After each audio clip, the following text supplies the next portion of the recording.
Okay, we're back. I'm zoomed in on my tiny little drawing here. What I'm going to do is I'm going to blow this back up. So Command 2 to zoom back out to see the whole canvas. Then I'll do the spacebar Command Option to zoom back out even a little bit more. V to grab my selection tool up here. Select him. Q to get the free transform tool. Hold down Shift key, make sure I get the diagonal, blowing back up, and I haven't lost any detail. Now one thing you'll notice is that I'll go ahead and select him again, and I can actually make him bigger than the document here, and we can still see him.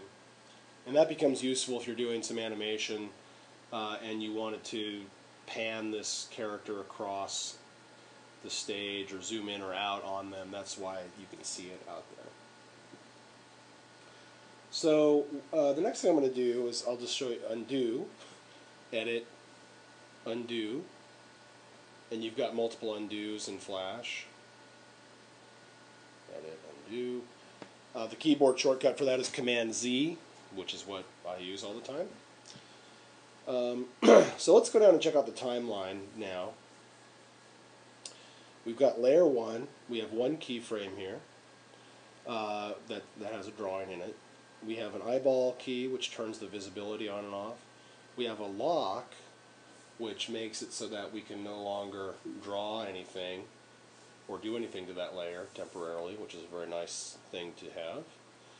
And we also have down here, we have some, we can make a new layer, we can make a new folder for layers, and we can delete layers. So I'll make a new layer. Click on this. It's called Layer 2. Pick a new color. Start drawing. And you'll see that that's on top of the face that I just drew. But if I take this layer, drag it to the bottom of the stack, it's now behind it.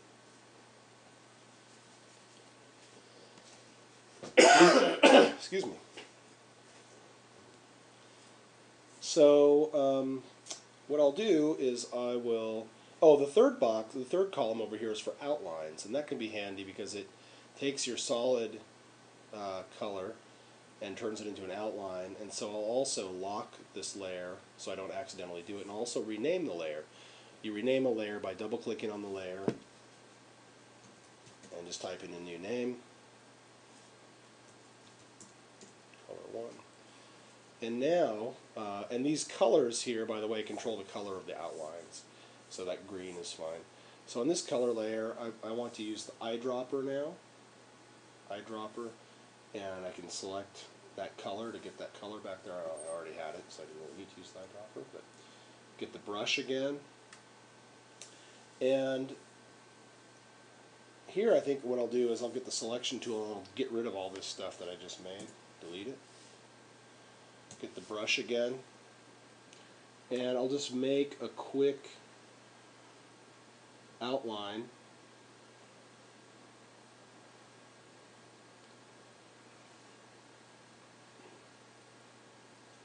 of my face.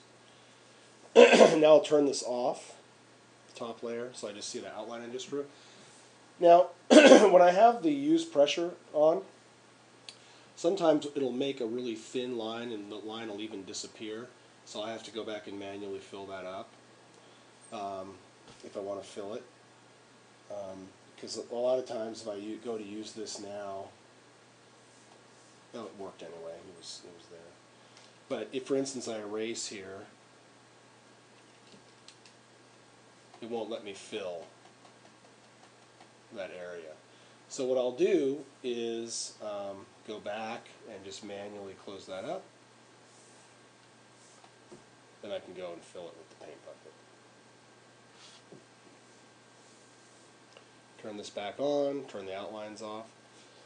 That's what we've got there. I can zoom in.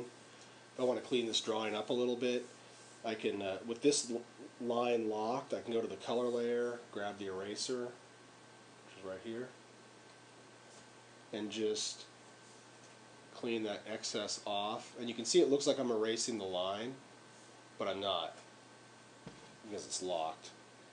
Then I made a little mistake, so I'll go in and clean that back up.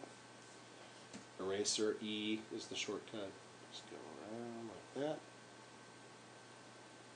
Or I can just flip my brush around.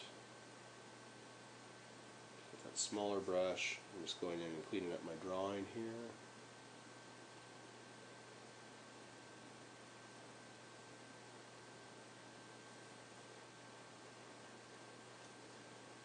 Okay.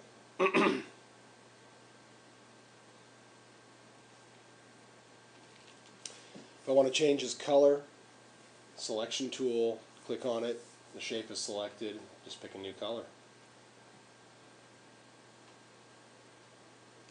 And I can mix one color picker if I want. And there we go. I'll add another layer. Go down here, new layer button.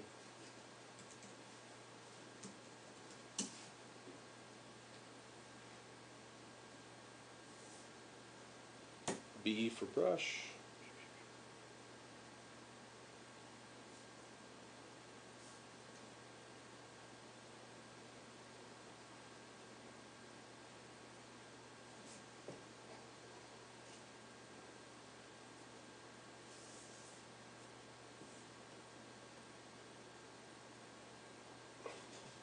There we go. And let's see, I think that's good enough for right now, and I'll come back and we'll look at some other drawing tools that we have available to us.